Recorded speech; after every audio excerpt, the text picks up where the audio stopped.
Mais um Seracast e hoje com convidados especiais. Mas por que é tão importante o empresário entender de impostos? Roda a vinheta!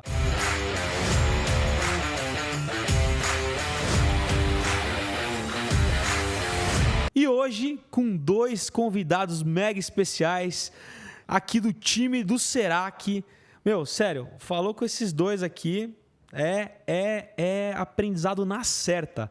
Os caras entendem tudo de tributação, entendem tudo de impostos. Sejam muito bem-vindos, Cauê, meu consagrado. Muito obrigado, Johnny Boy. E Diogo Monstro. Muito prazer, pessoal. Muito obrigado. Gente, obrigado por terem vindo.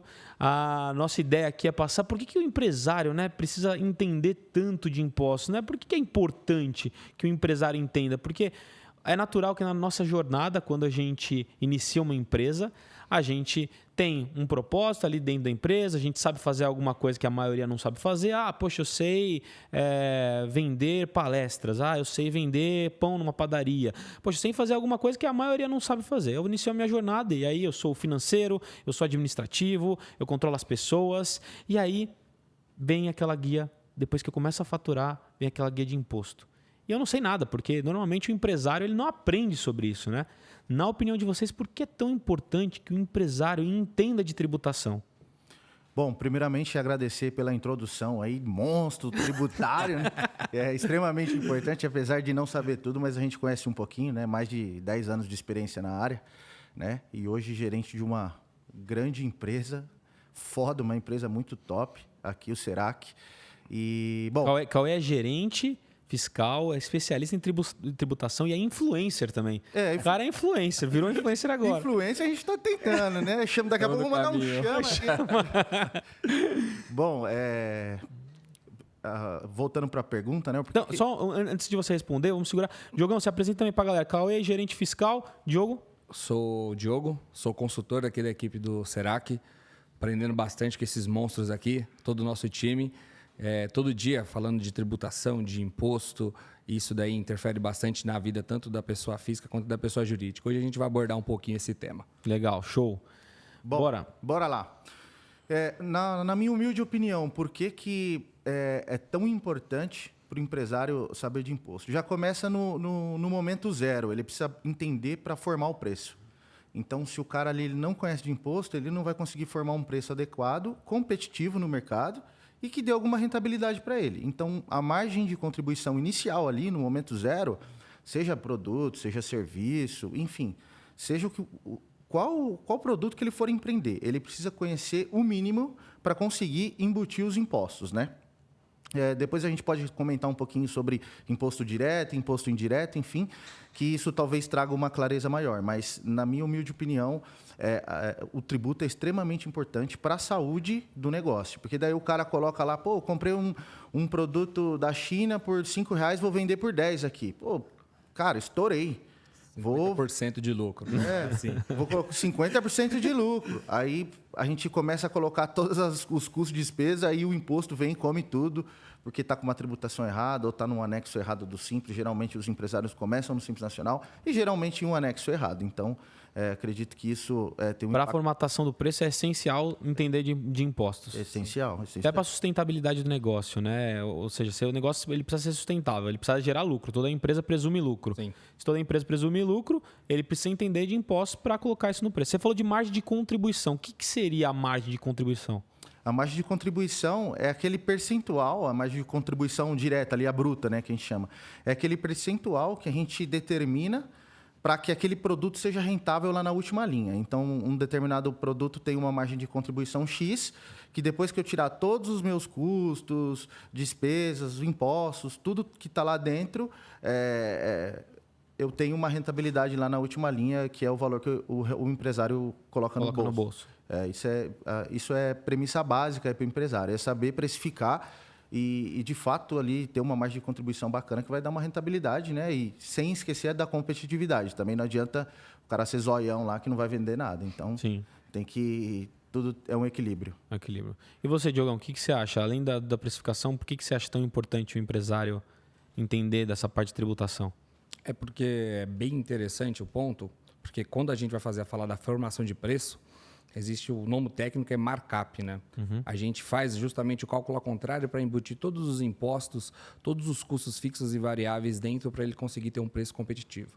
Então, digamos, como o Cauê estava comentando, a princípio você comprou um produto por R$100, só que o seu custo fixo operacional, você coloca mais R$10, aí coloca mais tanto de imposto. Quanto que você conseguiria vender para trazer competitividade para o seu produto? Aí, diante disso daí, a gente, muitas vezes, o que eles fazem? Vou comprar por 100, vou vender por 150. Então, o meu lucro é R$50. Mas não, quando você vai diluir isso em relação à carga tributária e tudo mais, você perdeu o valor. Entendeu? E é muito importante entender sobre tributos por conta da precificação e até mesmo para quando a contabilidade te enviar os seus impostos, os seus tributos ali no mês a mês, você consiga entender basicamente o que significa aquilo. Sim. Entendeu? Então, te dá um panorama geral da tua empresa e da saúde da tua empresa. Você vai conseguir entender melhor o teu produto e, por exemplo, vou colocar um novo produto no mercado. Você não vai precisar ficar todo momento acionando tua contabilidade ou assessoria jurídica para, preciso formar o preço. Então, quando você tem essa mínima base, você já consegue ter um pouco mais de autonomia. Então, por isso que eu julgo que é muito importante o empresário saber sobre tributos. Eu também falo que essa questão da tributação ela é de extrema importância. Eu acredito que aqui no Brasil, o maior imposto que você paga é o imposto da ignorância. E quando você fala de ignorante, não é por querendo levar um caráter pejorativo para ninguém. É porque o empresário, primeiro, ele não aprende a ser empresário. Segundo, ele não aprende tecnicamente sobre impostos e tributos.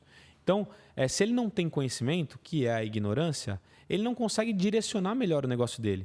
Ele não sabe avaliar se ele está, por exemplo, no regime de tributação, que a gente vai falar, no regime de tributação correto, se ele está usufruindo dos melhores benefícios fiscais, ou seja, dentro da lei, existe algo que ele possa fazer para potencializar o negócio dele? Ele não sabe isso.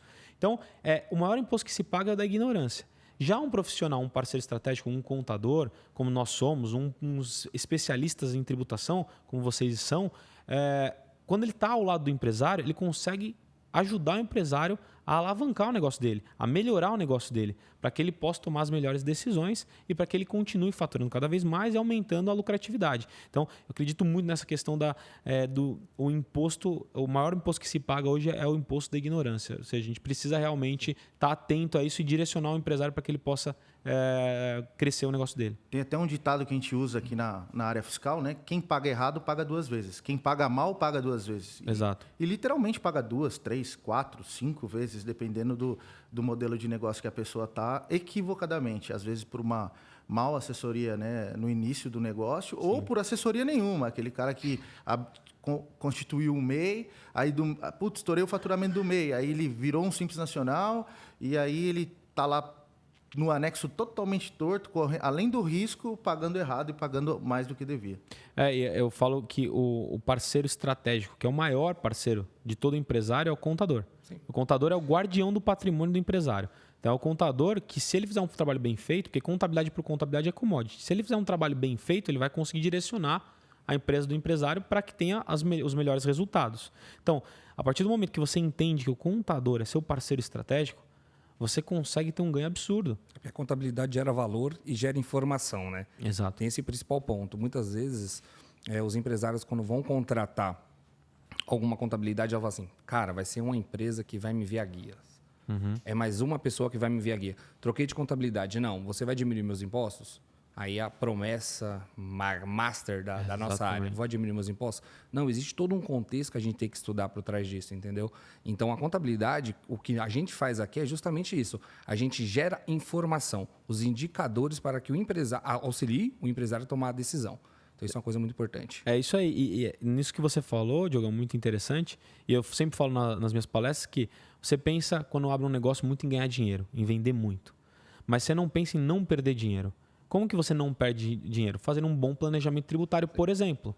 Porque às vezes você nada de nadar mesmo, você nada, ou seja, você ganha muito dinheiro, só que lá na frente você tem um problema tributário que você quase que volta a estaca zero. Você não tem, às vezes, bens para pagar dívidas. Sim. Então você precisa de um bom planejamento tributário. E quando a gente fala em planejamento tributário, tem muita gente que não sabe quais são os regimes de tributação no Brasil. Até porque falam, nossa, o Brasil é um manicômio tributário, né? Quais são os regimes de tributação no Brasil? Muita gente não sabe, não, Johnny. Na verdade, eu acho que 99% da população não sabe os regimes tributários. Fala um pouquinho pra gente dos regimes assim. Qual que é mais utilizado? Quais são os regimes tributários? Hoje a gente tem basicamente 4 regimes tributários, né? Lucro real, lucro presumido, simples nacional e um que é pouco falado, que é o lucro arbitrado. Que esse é pouco falado, é pouco utilizado também, enfim, por conta de várias nuances. Mas o mais comum, né? O mais comum de todos os empresários hoje ali é o lucro presumido. Então a gente ficou com 3 ali mais utilizados: simples nacional, lucro presumido e lucro real, indo do menor faturamento para o maior, né? Enfim, dentro desses 3 regimes tem diversas nuances. E aí a gente escuta, às vezes, de alguns empresários que vêm para cá, ou, enfim, reuniões. Eu escutei um amigo meu falando que lucro real é melhor. Uhum. Aí você fala para ele assim, pode ser, para o seu negócio pode ser. Só que você tem isso, ou você faz isso. Não tem. Fala, então, cara, então não faz sentido. Então, existe, além desses 3 regimes, né, que tem consolidados, os empresários, entre eles têm uma mania muito especulatória. Uhum. O seu regime... Às vezes, os caras têm a mesma coisa, o mesmo negócio, vamos supor, os 2 vendem roupa. Uhum. Um está no presumido e um está no real. Uhum. E os 2 estão otimizados. Depende da gestão administrativa que a pessoa tem, o que ela pode. E aí a gente escuta algumas atrocidades aí que eu não quero falar aqui, que senão vai que a Receita Federal está escutando, né? Então eu não vou dificultar o caminho. Mas você falou desse ponto, né, dos regimes. A gente percebe que o mais utilizado ainda é o Simples Nacional. Por que o mais utilizado ainda pela maioria dos empresários é o Simples Nacional? Porque falam que o Simples não é tão simples assim, né? Nem um pouco. O Simples, às vezes, ele é mais custoso e mais complicado do que um lucro presumido. Uhum. Por que o Simples Nacional é o mais utilizado? É o mais utilizado para uma empresa que não tem o controle financeiro sólido, porque é com base no faturamento. Eu pego o faturamento e ofereço uma alíquota. Isso sendo bem simplista, tá? Existem outras nuances aqui. O Diogo depois me complementa e me ajuda. Existe DIFAL, do Simples Nacional, existe substituição tributária, que é a parte da guia, tem imposto sobre ganho de capital, enfim, tem umas operações dentro do Simples Nacional que não é só pegar o faturamento e oferecer a tributação. Uhum. Mas o porquê que a maioria das empresas estão no Simples Nacional? Micro e pequeno empreendedor é o nosso maior volume hoje no Brasil, e isso vem crescendo. Você pega dados do Sebrae aí, você vê que o volume de novas empresas, principalmente durante a pandemia, cresceu exponencialmente. Então, e para o micro e o pequeno, é o sistema mais vantajoso ali de cara, para aquele cara que, mais uma vez, não teve uma orientação. Às vezes o cara nasce, se ele nascesse no lucro real, já seria muito melhor. Um cara estruturado, que fez um plano de negócio, enfim, que pensou como empresário antes. Mas o cara que só começa, geralmente, está ali no Simples Nacional por custo. Então, tem nós como parceiro, como contabilidade. Então, o cara como da Simples Nacional, ele tem um custo menor, porque há, de fato, um trabalho menor, não há o que se negar. Então, consumo de horas, aqui a gente vende consultoria, a gente vende horas. Em consumo de horas, um Simples Nacional ele consome menos horas, até por isso que o honorário dele é mais barato. Então, o cara não vai querer montar uma mega estrutura em algo que ele está começando. Ele pensa ser um pouco mais conservador de caixa, porque o caixa ali, o capital de giro é extremamente importante para o microempreendedor, né? Então, por isso que a maioria está no Simples Nacional, porque é pequeno. Alguns estão no Simples Nacional mesmo sendo grandes, né? E aí começam a fazer algumas estratégias tributárias nesse sentido. O que a gente também não aconselha muito, mas enfim. Diogo, se quiser complementar. Eu acho que tem um ponto bem interessante também, que o Cauê falou, estrutura. Eu conheci, já tive cases na minha vida de empresas que era mais rentável estar no lucro presumido, porém, pelo fato da desorganização da empresa, o cliente não conseguia se adaptar a pagar 2, 3, 4 guias. Fala assim, cara, no momento a minha organização não me permite ter um compromisso. Vou pagar um ISS no dia 10, vou pagar um PIS e COFINS no dia 25, vou pagar um ICMS dia 20, vou ter que me comprometer a pagar um trimestral. Esse excesso de guias desorganizava a empresa. Então, por mais que fosse mais caro ficar no Simples Nacional, a empresa optava, porque, olha, eu vou pagar pela desorganização. Pela desorganização. E o ponto de regime tributário vai muito nessa linha também. Organização. Uma empresa, para optar pelo lucro real, a gente precisa pensar na parte financeira como um todo. Uhum. A parte financeira vai ser justamente o que vai permitir com que a gente calcule o RPJ contribuição da maneira correta, que é o imposto e a contribuição sobre a renda. Então, tem muitas nuances para a gente. Então, a gente pensa justamente na parte estratégica. Fala assim, olha, você tem organização para que a gente mude você para lucro real? Se você não tiver, por mais que seja mais rentável financeiramente, não vai fazer sentido, porque depois a gente não vai conseguir comprovar as despesas da maneira correta e automaticamente seu lucro vai estar alto e, enfim, vai pagar IRPJ muito alto. Diogão, e sem falar também que no Simples Nacional, né, na quarta faixa, o cara chegou na quarta faixa do Simples Nacional. Já não faz ali, sentido, tá no Simples. Cara, a carga já é maior que um lucro presumido. Presumido. Então não começa a fazer mais sentido. Vocês percebem que tudo que vocês estão falando é a falta de clareza do que o empresário tem hoje? O empresário não tem clareza hoje se ele está no melhor regime tributário, ele não tem clareza até onde ele pode faturar, ele não tem clareza da organização financeira dele. Muitas vezes ele está bagunçado, mas ele não sabe, ele não tem a clareza do que, se ele se organizar financeiramente, qual é o ganho que ele pode ter? Falta clareza para o empresário, porque muitas vezes ele não tem um profissional adequado que vai conseguir direcionar, aconselhar. E eu acho assim, você não consegue controlar o que você não mensura. Sim. Se você não mensura, se você não tem um controle financeiramente, você não consegue controlar. E aí você não consegue também saber qual é o melhor regime. Como o Diogo falou, poxa, a pessoa poderia ter um ganho estando no lucro real, mas por não se controlar financeiramente, ela opta pelo Simples Nacional. E aí, falando de Simples Nacional, que eu percebo muito que tem empresários que estão no Simples Nacional que não se preocupam com o limite do faturamento. Existe um limite de faturamento, existe um controle para esse limite de faturamento. Sim. E muitos acabam estourando o Simples Nacional. Quais são as implicações? Né? Fala um pouquinho do limite do faturamento, quais são as implicações de você estourar? Até um paralelo em relação a isso, que é importantíssimo, voltando na parte da formação de preço. Quando a empresa ultrapassa o sublimite, o Cauê começa depois eu complemento, que é uma coisa que acontece muito. Demais, acontece demais. Quando não controla o faturamento, incorre no quê? Você estourar o sublimite, porque o Simples Nacional hoje ele é baseado em 2 limites. 4.800.000 anual, que você tem direito de faturar isso durante o ano, mas só que quando teve a mudança recente na legislação, teve um sublimite. Antigamente era 3.600.000. Então eles falaram assim, olha, vamos permanecer com esse limite de 3.600, mas vamos dar um bust para 4.800.000. Mas as empresas que ultrapassarem dentro do ano calendário 3.600.000, a gente vai começar a calcular o ISS e o ICMS de uma maneira diferente, respeitando um limite de 20% acima dos 3.600.000. Ou seja, não compensa. Então, aí você começa a perceber que começa a ficar bem oneroso ficar dentro dessa faixa. Aí, quando você ultrapassa 4.320.000, que é 20% dos 3.600.000, você começa a recolher o ICMS e o ISS apartado do Simples Nacional. Isso gera uma confusão absurda por conta da formação de preço. Sim. Para as empresas de serviço, é até um pouco mais simples. Mas as empresas comerciais, que você começa a calcular como uma empresa RPA, bagunça bastante. Sim. Então é bem complicado. Inclusive, esse sublimite, né, que a Receita Federal colocou, falou assim, vamos dar um boi aí para os caras, deixar até 4.800.000. Na verdade, a Receita Federal falou assim que queria ampliar o microempreendedor até 4.800.000 e os estados e os municípios falaram, não. O meu é 3.600.000. Se passou de 3.600.000, eu quero o meu por fora. E aí, pegando um gancho que o Diogo deixou, você vai no ICMS...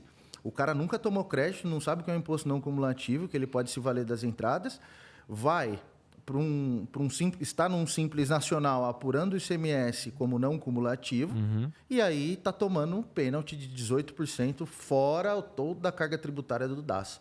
E aí a margem do cara vai lá para o chão, o cara começa a inviabilizar até o negócio, e tem alguns empresários que pensam até em parar, falam, não, vou parar, não dá, tô pagando para trabalhar. Aí tem um gancho disso daí, fala assim, não, então vou abrir mais uma empresa. Mas aí esquece que existe todo um contexto para as empresas estarem dentro do Simples Nacional, que a gente tem que avaliar quadro societário, se tiver o mesmo sócio em várias empresas do Simples Nacional, a gente tem que somar o faturamento para a questão de desenquadramento. Então começam a buscar manobras, quando não são assessoradas da maneira correta, manobras que podem prejudicar eles lá na frente. Até uma possível... né, sociedade indireta, o cara coloca a empresa no nome do pai, da mãe, da filha, e isso é tudo, no fim do dia, é tudo um grupo e gera uma... É caracterizado como grupo econômico, né? É isso. Um ponto que eu acho bem interessante a gente falar, que às vezes parece óbvio para a gente que sempre está ali no dia a dia trabalhando, mas não é óbvio para o empresário. Se você participa de uma ou mais empresas no Simples Nacional, não importa o seu percentual, você soma faturamento para efeito de desenquadramento. Isso aí. E uma particularidade que eu acho bem interessante, quando você está numa empresa no Simples Nacional, mas você tem uma outra empresa no presumido. Se você tiver até 10% dessa empresa, do capital social dessa empresa, você não soma. Não soma. Então, isso é muito importante. O empresário muitas vezes fala, não, olha, então quer dizer que eu não posso ser sócio de uma empresa. Eu já tenho uma empresa no Simples Nacional, mas eu não posso ser sócio de uma outra no presumido? Pode. Na verdade, você pode. Se você tiver mais de 10%, vai somar. Sim. Se você tiver até 10%, não soma e você pode ser... Então, isso faz tudo parte de uma estratégia tributária, né? Mas um acréscimo. Se você for administrador de uma empresa no lucro presumido, mesmo não sendo pode. Cotista... Não pode. Aí já é. Outra pergunta, mais um acréscimo, a gente vai lembrando. Se você tem uma empresa no Simples Nacional, na outra você não tem capital social, mas se é administrador, soma também. Soma também. Então são questões, são particularidades, são muito complexas para quem não vive isso. Então precisa sempre ter um acompanhamento de especialistas. Até que para quebrar o gelo, por que vocês se interessaram em trabalhar nessa área fiscal? O que te motivou para estar aqui na área fiscal? Posso contar minha história rapidinho? Pode, manda. A história é real, tá? Tá. Olha lá vem o consagrado. Lá vem o consagrado. Não, essa é a história real. Olha a Globo procurando fazer o próximo filme aí, ó. A história do consagrado. 18 anos de idade, né? Eu entrei na carreira militar, fiquei ali militar por 5 anos, né? Aí saí da carreira militar, aprendi muita coisa com militarismo e tal, muita coisa que eu levo até hoje. E, cara, saí, falei, e agora? Meu Deus, o que eu vou fazer da minha vida? Fui na Cato, falei, deixa eu ver o que mais tem vaga aqui. Olhei lá, esse contábil, fiscal, contábil. Eu falei, nossa, esse mercado aqui tá estourando. Tá bombando. Tá bombando. Fui, ciências contábeis. Vou fazer ciências contábeis. No primeiro ano da faculdade, eu falei, preciso de um estágio. Entrei, me matriculei e comecei a procurar estágio. Falei, que se lasque, se o não eu já tenho, né? Para quem não tem nada, metade eu dou, vamos embora. Aí, cheguei lá, fui fazer uma entrevista numa empresa, lembro até hoje, a gestora da área falou assim, olha, o serviço é braçal e tal, você aceita? Aí eu fiquei pensando, cara, é serviço de escritório, será que eu vou ficar carregando caixa para cima e para baixo? Eu vou ficar fiz isso. Desmontando móveis? Por que é braçal? Aí eu entrei, né? Aí caí no fiscal, era um cliente grande de construção civil, que a gente tinha um dos maiores do Brasil no construção civil, e aí era para fazer ISS de serviço prestado fora do município, porque para esse serviço de concretagem o ISS é devido no local da prestação. E ali o que eu aprendi, que era um raio de um tomador, uma desgraça de um prestador, que aquilo me tirou o sono. E aí eu aprendi, fui crescendo, desenvolvendo na área fiscal. E aí eu peguei gosto do negócio. Falei, pô, para mim nota fiscal era aquele negócio que o cara me dava no mercado, só sua notinha. Não, aí eu fui entender, falei, cara, que negócio... Que ciência, porque a área fiscal é uma ciência, né? Sim. E o legislador é uma máquina de arrecadação, que o legislador ele pensa em todas as situações ali e nós somos os cumpridores e os entendedores da regra. E toda regra tem uma brecha, e aí a gente é conhecedor da brecha. E isso vai trazendo um grau de satisfação para que você estude mais, leia mais, cada vez mais, e consiga evoluir na carreira. Eu acho que eu apaixonei pela área fiscal, não só fiscal, mas contábil como um todo, já atuei também na área contábil. É apaixonante você ver essa regra que é imposta e que você consiga desenrolar ela e colocar todo aquele monte de escrita difícil, colocar na prática e trazer a luz lá para o empresário. E o cara fala, cara, obrigado, o cara sair te elogiando, que você trouxe a luz para ele de algo totalmente obscuro. É uma grande satisfação quando a gente encontra uma luz para o empresário. Sim. Porque quanto maior for o resultado dele, maior vai ser o nosso também. Com certeza. Quanto mais clareza nós dermos para ele, também. E aí você comentou num ponto que a gente estava falando um pouco antes do podcast, onde estão os maiores desafios, estão as melhores oportunidades. Sim. Muito desafio na área fiscal. E isso é importante para a gente. Quanto maior o desafio aqui, a gente é mais demandado. Só que também são maiores as oportunidades. Muito legal. Parabéns pela história. Obrigado. E Diogão, como que se interessou? Olha, eu terminei o colégio com 17 anos. E quando eu terminei o colégio, eu gostava bastante de mexer em computador. Em uma certa conversa com meu pai, ele falou assim, cara, não sei o que fazer de faculdade. Meu pai, vai fazer para ciência da computação. Fiz um semestre de ciência da computação. Catastrófico. Eu entrei na faculdade, os caras estavam fazendo cálculo de 0 e 1, não entendia absolutamente nada. Estudava na faculdade, chegava em casa, tinha que estudar o conteúdo para conseguir entender. Resumo, um semestre, parei. Comecei em contabilidade. Conforme comecei em contabilidade, um tio de um amigo meu tinha um escritório. Falei assim, cara... Fala com o seu tio lá, deixa eu trabalhar lá com vocês. E na época eu estava recebendo seguro-desemprego. Aí ele falou assim, olha, seguinte, vem trabalhar aqui com a gente, não vou te registrar, se arrumar um trabalho melhor, você vai para lá. Então, começamos a fazer aquele trabalhozinho ali na contabilidade em si. Só que teve... Cara, se a Receita Federal estiver ouvindo, o Ministério do Trabalho... Deu tudo certo. Aí eu dei uma demanda no departamento fiscal. Aí me jogaram pro departamento fiscal. Eu achei absurdamente incrível. E 2 empresas do Simples Nacional, eu lembro como se fosse hoje. Uma empresa era de ramo de metais e outra empresa era um mercadinho. Eu achei incrível que, para uma empresa de metais, o material de limpeza era o uso e consumo. E para o mercadinho poderia ser uso e consumo e revenda. Você fala, uau, eu falei, cara, isso aqui é incrível. Porque tudo depende do tipo da empresa, da tipicidade da empresa, tudo depende. Por quê? Depende. Vai conversar com uma pessoa da área fiscal e fala assim, depende. Porque a gente trabalha na exceção, a gente não trabalha na regra. Eu acho que eu posso falar isso do fiscal. Fiscal e contábil, a gente trabalha sempre na exceção. Porque é da exceção que a gente consegue trazer um benefício para o nosso cliente, consegue pensar de uma maneira diferente, entendeu? Então, esse dinamismo da área fiscal e contábil que me encheu os olhos. E outra, eu sou apaixonado por leitura. Eu amo ler. E outra, essa parte de decifrar a legislação, conseguir trazer de uma maneira um pouco... Uma maneira mais simples de entender, a gente fazer a hermenêutica correta, sabe? Sim. Trazer umas palavras mais tranquilas para o nosso cliente, porque, gente, convenhamos, né? A gente vai trabalhar com a legislação, a gente pega termos muito complicados. E detalhe, quando a gente começa a trabalhar na área, a gente não tem facilidade para entender aquilo. Exato. Tem que ler 32 vezes um parágrafo. Um parágrafo, entendeu? Fala assim, é que nem a gente conversa bastante do professor Clóvis de Barros Filho. Sim. Você tem brio, porque tem a gente brio? pega uma legislação absurdamente complicada, lê 30 vezes, não entende absolutamente nada, vai no dicionário para entender o significado daquela palavra, para conseguir entender como que ela está sendo utilizada naquele contexto. Sim. Isso foi apaixonante. É tipo um joguinho de quebra-cabeça. Eu gosto de montar cubo, então eu gosto de coisas complexas. Eu vi uma vez você montando cubo, você é fera, hein, cara? Cara, eu tô tentando melhorar, tá indo. Eu já tô no 3x3, 4x4, já consigo montar. Cara, é bom. Daqui a pouco vai estar montando em menos de 10 segundos. Não, a meta é essa. Isso aí. Vamos chegar. Por enquanto é 1 minuto. Falando toda essa complexidade, eu ouço muito questionamento a respeito do ICMS, né? Da não cumulatividade do ICMS. Existe algum ponto aí que a gente possa alertar o empresário para que ele tenha algum ganho ou algum cuidado em relação ao ICMS? Johnny, falando de ICMS, nós próprios da área, quando a gente fala de ICMS, é uma briga eterna. É complexo, é o imposto considerado mais complexo que tem, porque ele é legislado pelos estados, então temos 27 estados aí, então cada um com a sua legislação específica. E o que se aplica para São Paulo não se aplica para Santa Catarina, o que não se aplica para Rio Grande do Sul, e aí é onde o jogo começa a ficar legal.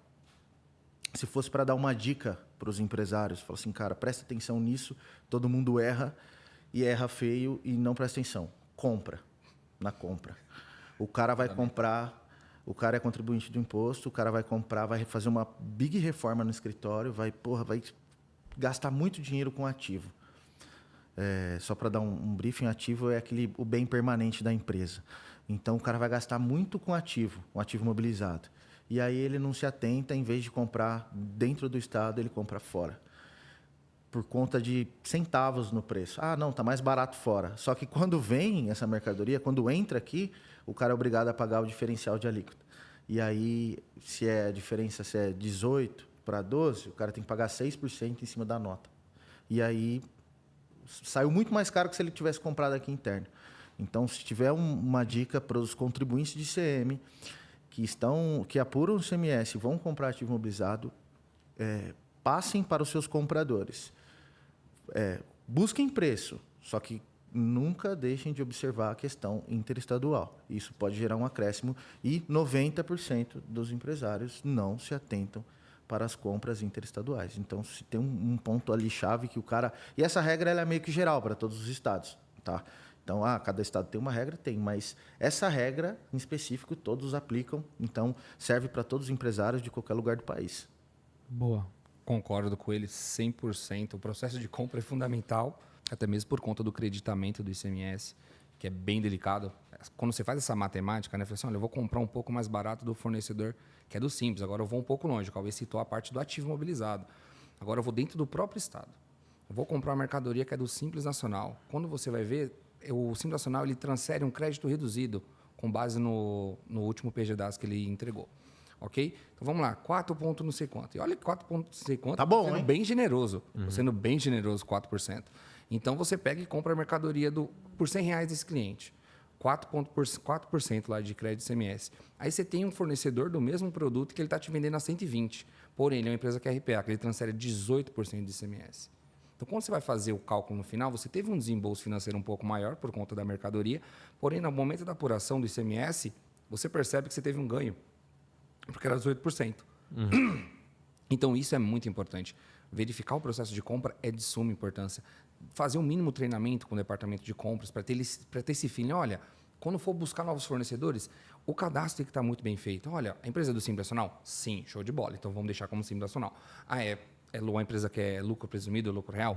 Ok. Então, vamos lá. Quando a gente estiver buscando preço, a gente faz justamente, tem que fazer essa matemática. É mais rentável estar no Simples, comprando no Simples, ou da empresa que seja RPA? Por mais que na RPA seja mais caro. Então, isso é muito importante. O compliance de compras, né? Geralmente as empresas ignoram em ter um compliance de compras. Ou ter uma pessoa de compras dentro da empresa, né? Ou seja, é a pessoa do administrativo. Isso, a pessoa que compra de qualquer jeito. E o processo de compras é extremamente importante, inclusive quando a gente fala de responsabilidade tributária. Se você comprar de um fornecedor inidôneo, que o cara não paga imposto, quando você tiver fiscalização, o cara vai falar assim, você comprou desse cara aqui, mas eu não tenho nada a ver. Solidário, filhão. Responsabilidade solidária. Então, o cara tem que entregar a CND quando você vai comprar. Antes de comprar de alguém, o cara tem que te entregar a CND, provar que ele está tudo certinho com o Estado, porque você pode ser solidário àquela mercadoria que ele está te vendendo, inclusive até de outras operações que aquele contribuinte fez e sumiu. E aí, como você manteve negócio com ele, você acaba sendo responsável solidário, né? Então, o processo de compras é extremamente fundamental para o ICMS. Excelente. E eu ouço também falar muito sobre a recuperação de crédito tributário. O pessoal fala muito sobre isso. Como recuperar créditos tributários? O que vocês podem dar de dica aí para o empresário que não sabe nem se tem direito a isso? A recuperação de crédito tributário ela tem em todas as esferas, em todos os impostos, em todos os regimes. Isso é fato. Eu tenho no PIS e na COFINS, eu tenho no ICMS, no ISS, no IRPJ, na CS, em todos os âmbitos eu tenho. E aí varia de negócio para negócio. Então, tem várias teses também. Tem várias teses, enfim, principalmente no PIS e na COFINS. PIS e na COFINS é onde se mais aproveita crédito, por conta do conceito da essencialidade. Para quem apura ali como não cumulativo, que está no lucro real, né, mais precisamente, existe um conceito da essencialidade, né, que foi trazido, acho, em 2019 ou 2017, enfim, não vou me lembrar da instrução normativa agora. Obrigado. Não, acho que era para ele. Que tá tossindo. Nossa senhora. É que eu tô pigarrando aqui. Eu tô doidinho com uma água aqui. Produção, a gente precisa de mais uma água, por favor. Gente, pelo amor de Deus, tô com a boca seca. Vai. Vamos lá. Bom, gente, voltamos. Teve um corte da água. Veio a água. Veio a água. Veio a água. A água apareceu. Tá com o bico seco, peraí. Bom demais. Então, voltando sobre a recuperação do crédito, principalmente no PIS e na COFINS, existe o conceito da essencialidade. Ali o empresário está ali vendendo, comprando e, enfim, tem diversas coisas que ele poderia tomar crédito e não se aproveitou na época. Geralmente uma empresa especializada vem, Serac, por exemplo, e identifica os possíveis créditos, né? Ali retifica os últimos 5 anos, né? Que é o prazo prescricional do crédito tributário, os últimos 5 anos, e retifica e recupera aquilo, dependendo do modelo da retificação, é até corrigido com taxa Selic. Então, se tiver coisa lá de 5 anos, 4 anos e meio para trás, você vai pegar aquele crédito corrigido em 70%, a Selic acumulada em todos os anos. Né? Então, isso no Simples Nacional, tem alguns gaps no ICMS, que é para o cara recuperar, tinha produto com ST, no PIS e na COFINS, com produto monofásico, no lucro presumido, com ICMS na base do PIS da COFINS, que é sobre a tese do século.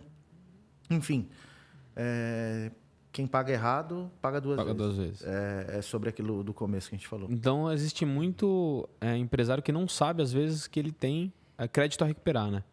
Com certeza. E uma análise de um profissional qualificado ali pode ser que ele recupere muita grana, né? Muita grana. Por exemplo, farmácia. Gente, farmácia tem bastante. Hoje tem bastante, porque as empresas, quando... Vamos lá, criou um grupo de farmácia. Comecei com uma, foi criando a segunda, a terceira. Então, a princípio, você vai começar no Simples Nacional, como a gente já havia dito.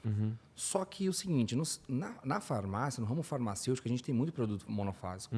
E na monofasia, a gente tem direito de descontar a parcela do PIS e do COFINS no momento de apurar o Simples Nacional. O que muitas contabilidades não sabem, elas não fazem isso. Então, automaticamente, a parcelinha que é correspondente ao PIS e o COFINS, ainda tem produtos que são substituição tributária, eles não descontam. Então, vamos lá, digamos que ele calculou 100% do valor da alíquota dele. A alíquota efetiva, digamos, seja 10%. Desses 10%, tem um percentualzinho ali que seria oriundo de PIS e de COFINS. Então, se ele descontasse esse valor, colocasse lá como monofásico, automaticamente diminuiria o valor do DAS. Muitas contabilidades, por não se atentarem a isso, por não verificarem também, não ter a preocupação de verificar com o cliente o cadastro de produto deles, que é uma parte fundamental na parte de cálculo dos impostos e das contribuições. E por quanto tempo que dá para recuperar? 5 anos. 5 anos. Simples Nacional é bem simples. Você entra, você faz a retificação dentro do portal do PGDAS, entra no ECAC, lá dentro do ECAC mesmo, você coloca lá e já consegue ter acesso ao valor da diferença, né? Legal. Em alguns casos acontece de cair na malha, tá? A gente fala que é simples, mas o simples não é simples. Você vai retificar uma apuração do Simples Nacional para reduzir o valor devido, para gerar crédito tributário, se cair na malha, você tem que se explicar. Então, corre risco de cair na malha? Corre, mas se a pessoa faz tudo certo... Exatamente. É igual você, pessoa... Você tem um direito, você tem que exercer esse direito. Você faz o pleito, sem problema nenhum. Você, na sua pessoa física, vai e declara lá, sei lá, uma despesa que você não teve, ou que você lançou errado. Não, até uma despesa que você de fato teve, mas a comprovação disso pela Receita Federal é dificultosa. Por exemplo, despesa médica no exterior.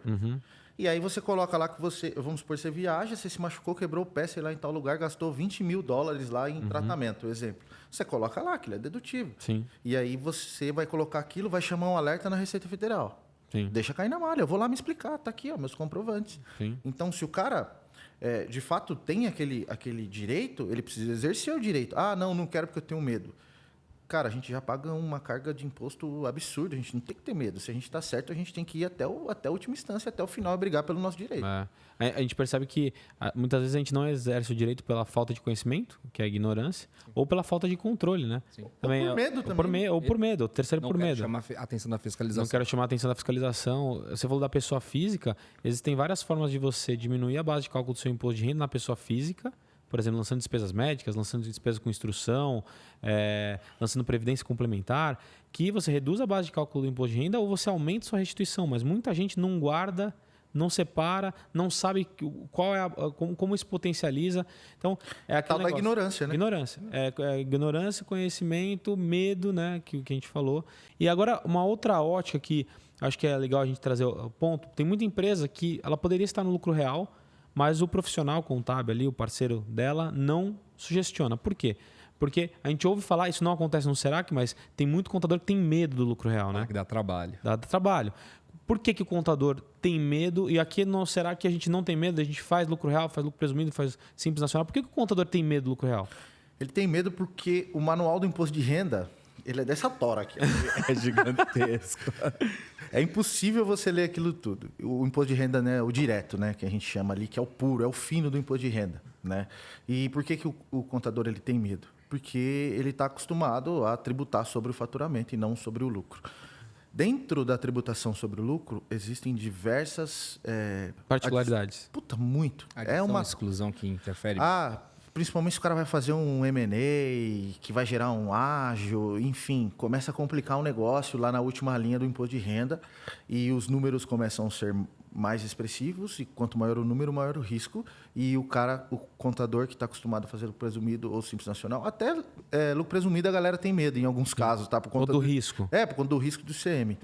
Aqui no Serac a gente não tem isso, uma porque a gente não tem medo de fazer, uma que a gente tem um contábil bem estruturado, um fiscal bem estruturado, profissionais competentes, né? Tem eu, tem o Diogo e uma equipe gigante, né? Cris e Fernanda, que poderiam estar aqui hoje com a gente. Cris e Fernanda, que são nossos supervisores aí, que, 10, show de bola, a galera muito boa tecnicamente. A equipe é muito boa tecnicamente, uma contabilidade muito sólida. A gente tem cláusula de responsabilidade civil no contrato, ou seja, tem seguro de responsabilidade civil também, que diminui, né, o risco, na verdade, mantém a empresa sustentável, porque se tiver algum risco e a gente der algum ônus, a gente vai A gente vai se responsabilizar por isso. Nós também temos o seguro, né? Então, deu uma merda gigante. Enfim, todo mundo tem seguro, todo mundo tem competência técnica, todo mundo é profissional. Então, nós fazemos qualquer tipo de empresa, segmento, terceiro setor a gente tem aqui, e, que é algo... a gente fala muito da empresa ali que tenta ter lucro, né? O fim dela é ter lucro, e a gente esquece um pouco do terceiro setor, e o terceiro setor fica lá escondidinho lá, e pouca gente conhece do negócio. Aqui a gente tem empresas do terceiro setor, né? E temos o know-how para também trabalhar com o terceiro setor. Então, que não será que a gente não tem medo, não. A gente vai não tem medo porque a gente acredita no empreendedor, né? A gente acredita no empresário, no crescimento dele. Existe o processo de alfabetização do empresário também, que tem muitas contabilidades que não estão dispostas a fazer. Vamos lá. Você vai estar no lucro real? Ok, faz mais sentido. Mas se está disposto a gente fazer esse processo de alfabetização... De cultura, né? De mudança de cultura. Vai ter que ter uma reestruturação, você vai ter que ter um departamento financeiro. E a gente está aqui junto com o empresário justamente para trazer essa expertise para ele. Sim. Olha, você precisa de um profissional de compras, porque isso vai influenciar no seu financeiro. Ou você precisa estruturar o seu financeiro, enfim. A gente traz essa assessoria para o empresário, coloca no colo e fala assim, vamos lá, vamos te mostrar como que funciona para que você esteja no lucro real tranquilo, calmo e vai fazer funcionar. Por quê? Se você tivesse no lucro presumido, seria tanto, no lucro real vai ser tanto. Porém, a princípio, você vai ter que ter uma reestruturação. E a gente traz justamente essa visão para ele, a parte de recrutamento e seleção. Se ele não tem capacidade ou possibilidade de fazer o recrutamento com profissionais capacitados, a gente traz essa inteligência para ele também. Sim. Então, o empresário contábil ele não está disposto a justamente ter esse esforço. Sim. Quer pegar no colo, falar assim, vamos lá, vai dar certo. Entendeu? E a gente até consegue. Um ponto que você falou, Diogo, é o ecossistema que nós nos tornamos. Sim. Porque o empresário, para que ele perceba muito mais valor no nosso trabalho, a gente é um ecossistema. Então, você mesmo tocou no pontagem, se ele não tem um cara dentro da operação dele que vai entender para passar essas informações, a gente pode ajudar com recrutamento e seleção. Justamente. Não só fazer a contabilidade, não só fazer a parte fiscal, não só alfabetizar ou aculturar o empresário. Mas a gente faz todo esse processo e por isso que temos grande sucesso, principalmente com a parte fiscal. Dá certo. Vocês são demais aí. Vocês são os caras... Eu sempre falo que o grande segredo do sucesso é a gente estar com pessoas melhores do que a gente. E eu tenho certeza que hoje eu tenho os melhores profissionais aqui, fiscais. Vocês são foda. E deixa uma mensagem aí pra gente. Deixa uma mensagem aí pra galera. Quero agradecer a participação de vocês. Criar uma mensagem pro empresário, né, que tá assistindo. Cada um de vocês deixa uma mensagem. Cara, pode? Manda bala. Se eu tiver que deixar uma mensagem, vou olhar para a câmera ali agora. Empresário, foca. Cara, olha aqui, ó, na bola dos meus olhos. Nos olhos do consagrado aqui. Presta atenção. Tenha uma assessoria, consultoria de qualidade. Não negligencie esse processo. Não tentem fazer tudo. Não batam escanteio e corram para cabecear. Não dá. Isso é inviável. Igual a gente aqui no Serac também. Tem coisa que a gente não tem dentro de casa, vamos pegar um parceiro fora. Não dá para fazer tudo sozinho. Entendam isso, tá? Tem uma assessoria tributária, jurídica, contábil, de sistemas, enfim. Tenham todos os braços que o empresário precisa ter. Se eu tiver que dar um conselho hoje, esse seria um conselho. E esse custo, né, que você está tendo ali, na verdade, ele vai gerar muitos frutos lá na frente. Valeu, obrigado. Tamo junto. E aí, Diogão, e você? Pessoal, vamos lá. Um conselho que contabilidade não é gasto. Contabilidade faz parte do seu negócio. Contabilidade ela vem para ser um terceiro, quarto, quinto braço. Vem para trazer inteligência para o seu negócio. Então, não negligencie, como o Cauê mesmo falou, não negligencie. Olhe para a contabilidade com muito apreço, com muito carinho. E a gente faz isso aqui com muito amor. Então, por isso que dá tão certo. Que a gente coloca amor no que a gente faz. E procure pessoas que são apaixonadas pelo que elas fazem. Não apenas olhem para você como apenas mais um número para eles. Show de bola. E é com essas mensagens que a gente encerra o nosso podcast tributário, falando sobre impostos, tentando descomplicar essa complexidade, esse manicômio tributário. Mas quem puder aí, ó, segue a galera, segue meu consagrado, segue o Diogo. Agradeço demais a presença deles. Tamo junto e chama!